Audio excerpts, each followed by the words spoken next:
estava cheio do poder de Deus, porque ele estava em jejum de 40 dias e 40 noites. Só, irmãos, aleluias, que a gente observa aqui, que um anjo vem e fala com Elias.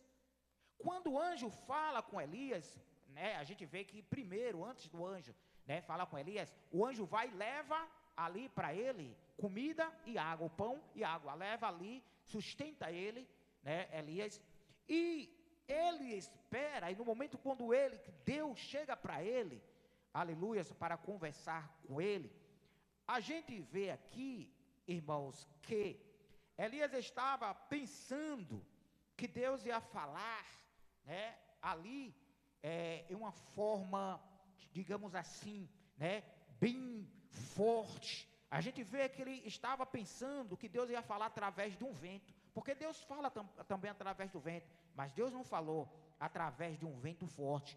Elias estava pensando que Deus ia falar ali também através de um terremoto. Então ele estava esperando Deus falar ali com muita força, com muito temor. Ele estava também temente, porque ele não sabia como é que Deus ia falar.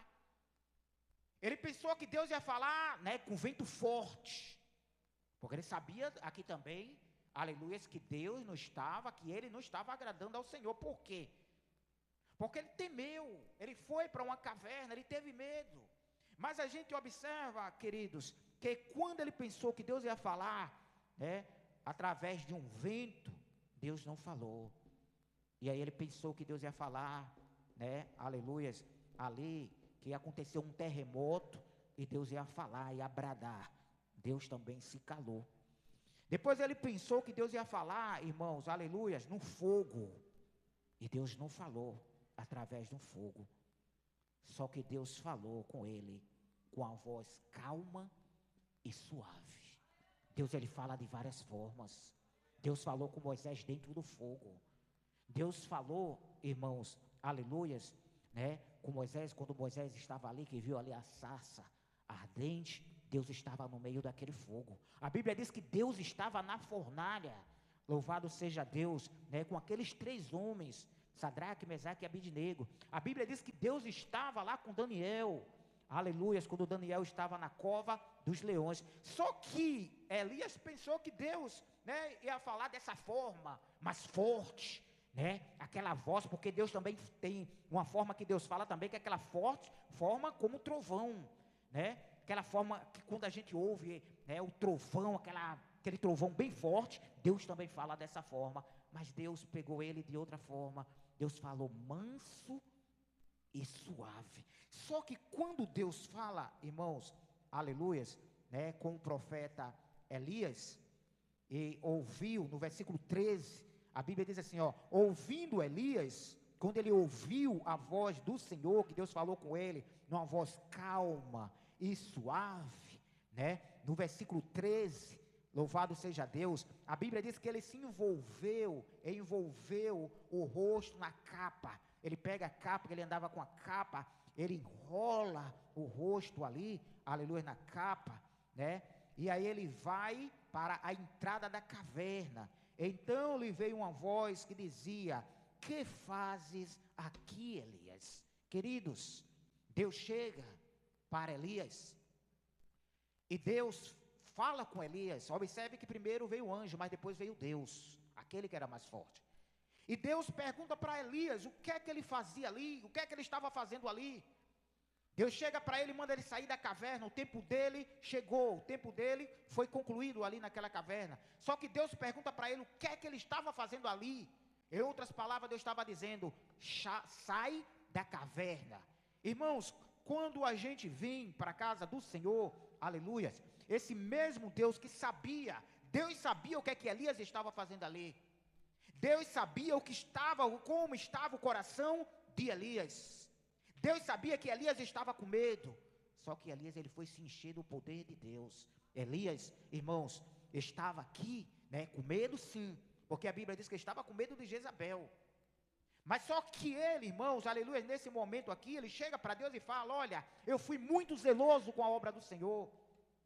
Só que, aleluia, os filhos de Israel, por quê? Porque ele sabia, irmãos, o que estava acontecendo. Muitos profetas foram mortos, Naquele momento ali ele fala, eu fui muito zeloso, tira a minha vida. Ou seja, ele falou, é melhor o próprio Deus tirar a minha vida do que Jezabel.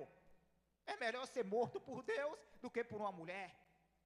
Então ele chega, a intimidade que ele tinha com o Senhor, aleluias, e Deus falou de uma forma mansa e suave. Deus, ele fala de várias formas. Às vezes você está em um lugar e Deus fala manso e suave, e aí você ouve a voz de Deus. Deus fala, irmãos, mas Deus quer saber de nós, o que é que nós estamos fazendo aqui. Observe que Deus chega para ele, aleluias, e Deus pergunta para Elias, irmãos, nesse momento, que fazes aqui, Elias? E ele repete a mesma coisa. Ele repete, ele diz, eu tenho sido em extremo zeloso pelo Senhor, o Deus dos exércitos. Os filhos de Israel deixaram a tua aliança, derrubaram os teus altares, os altares do Senhor, e mataram os teus profetas à espada. Só eu fiquei, e agora estão tentando me matar também. Amados e queridos irmãos, o Deus de providência, né? O Deus da providência divina, aleluias, aparece ali para Elias, e Deus fala ali, na maior mansidão, sai, Elias, está na hora de você sair já, né, da caverna. Louvado seja Deus. Por quê? Porque Deus viu, irmãos, que o tempo, né, dele ficar ali na caverna, de se esconder, tinha acabado, né? O Senhor disse, vai e volta pelo teu caminho para o deserto de Damasco. Quando lá chegares, unge, né, Azael, rei sobre a Síria, e Jeú, filho, né, de Nis, ungirás como rei de Israel, e também Eliseu, filho, né, aleluias, de Safate, de Abel, Meolá, ungirás profetas em quem? Em teu lugar. Porque Deus viu que o tempo de Elias tinha acabado. Se ele pede a Deus, para Deus tirar a própria vida dele, se ele está naquela situação, Deus viu, unge agora Eliseu para ficar em seu lugar, Elias, porque o seu tempo acabou. Só que Deus, irmãos, aleluia, né, entende, Deus entende o coração da pessoa, Deus entende o seu coração, Deus sabe quando a gente tem medo, é normal ter medo, entende? Ele, como homem sujeito às mesmas paixões, ele teve medo, ele temeu, mas ele não saiu da presença de Deus. A gente vê que o homem tinha tanta intimidade que ele estava imaginando como Deus ia chegar para falar com ele. Ele estava imaginando misericórdia, vai acontecer um terremoto, né? Aqui Deus vai falar através do terremoto. Por quê? Porque ele pensou, Deus pode estar bravo comigo. E aí ele pensa também, Deus vai falar com vento forte, pode vir um vento acabando com tudo, e Deus vai falar, por quê? Porque ele entendeu que Deus poderia estar bravo, mas Deus não estava bravo com ele não, irmãos. Deus só falou com ele para ungir um outro, para ficar no lugar dele, mas o Deus, aleluia, de Elias, o Deus de Eliseu, é o nosso Deus. Amados, a gente não precisa, né, se esconder, a gente não precisa correr da situação, mas a gente tem que encarar. Deus, ele mostra aqui para o profeta Elias, aleluias, que essa guerra era dele. Observe que Elias chega para ele e fala, o Senhor dos exércitos. Por quê? Porque Deus é o Deus dos exércitos, amém?